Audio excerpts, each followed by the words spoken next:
காலையில போன மாதிரியா? இப்போ ஈவினிங் வந்திருக்க. ஜடைய காமிங்க.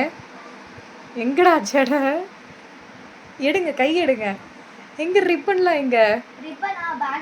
ஸ்கூல் போயிட்டு போற மாதிரியா இருக்கு உன்னை பார்த்தா இப்போ. டான்ஸ் ஸ்டூடெண்ட்ஸ்லாம் ஆடுறதுக்கு போயிட்டாங்க, பாய்ஸ் மட்டும் ஆடிட்டு இருந்தாங்க. கேர்ள்ஸ்லாம் உட்காந்து கேம் விளையாடிட்டு இருந்தோம். அது சே அப்படின்ட்டு ஒரு கேமு. அதில் என் ஃப்ரெண்டு பிரணவி அப்படின்ட்டு ஒரு பொண்ணு இந்த பக்கத்தில் இருக்கிற ஒரு ஜடையை பிடிச்சி இழுத்தாளா, அந்த மாதிரி இந்த பக்கத்தில் இருக்கிற ஒரு பொண்ணு இந்த பக்கம் இருக்கிற ஜடையை பிடிச்சி இழுத்தா. அதனால புட்டுக்கிட்டு வந்துடுச்சு. சாரி கேண்டுக்கிட்டு வந்துடுச்சு. அதனால நான் ஃபுல்லாக எடுத்துட்டீங்களா? ஸ்கூல் போயிட்டு வந்த மாதிரியா இருக்கு. அப்புறம் இன்னொரு விஷயம் உங்களுக்கு நான் சொல்கிறேன். இன்னைக்கு வந்துட்டு உங்களுக்கு ரொம்ப பிடிச்ச விஷயம், நான் இன்னைக்கு ஒரு விஷயம் உங்ககிட்ட சொல்லலை. இன்னைக்கு நம்ம ஊருக்கு ஒருத்தர் வந்தார். விஜயா?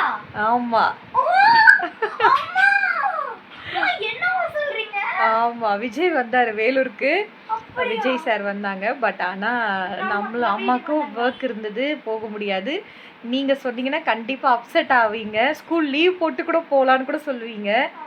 அதனால தான் நான் அவங்கக்கிட்ட மார்னிங் சொல்லலை. சரி ஸ்கூல்லேருந்து வந்தவொடனே சொல்லிக்கலாம் அப்படின்னு சொல்லிட்டு. அவர் போயிட்டார், ரிட்டன் கிளம்பிட்டார். இப்போ டைம் என்ன ஆச்சு? 4:10 ஆச்சு இல்லைங்களா?